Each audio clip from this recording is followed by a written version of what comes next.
അസ്സലാമലൈക്കും. കുഞ്ഞാമി ബ്ലോഗിലേക്ക് സ്വാഗതം. എല്ലാവർക്കും സുഖമാണെന്ന് വിചാരിക്കുന്നു. ഇതാ ബീൻസ് മൂത്ത് തുടങ്ങി. ഇത് ഞാൻ ഇന്നിപ്പോൾ പറിക്കും. ഇതൊക്കെ മൂക്കാൻ തുടങ്ങി. ഇത് കണ്ട, ഞാൻ നട്ട് ചെറിയ അടുക്കള തോട്ടത്തിലൊരു പച്ചക്കറി ചെറിയ തുടങ്ങിയതാണ്.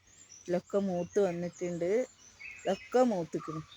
അതപ്പോൾ തക്കാളിയൊക്കെ ആയി തുടങ്ങിയത്. ഇനി ഞാൻ പഴുത്ത് വരുമ്പോൾ പറിക്കുമ്പോൾ നിങ്ങൾക്ക് കാണിച്ചു തരാം. തക്കാളീൻ്റെ ഇതൊക്കെ ഇതാ മൂത്ത് പോയി. ഇതുണ്ടോ, ഒക്കെ മൂത്ത് വയ്ക്കും. ഇതൊക്കെ ഞാൻ ഇന്നിപ്പോൾ പറിക്കും. ചീര ഇതാ, ചീരയും പറിക്കാൻ പോവുകയാണ്. ചീര ഉണ്ടായിട്ടുണ്ട്. ഇതാ ചീര, ഇതൊക്കെ ഉണ്ടായിട്ടുണ്ട്. തക്കാളി ഇതാ, ഇത് പഴുക്കാൻ തുടങ്ങിയിട്ടില്ല. ഇത്ര വലിപ്പം വെച്ചിട്ട് അതിലൊക്കെ കായുണ്ട്. അതിലൊക്കെ കായുണ്ട്. അതിലൊക്കെ കായുണ്ട്.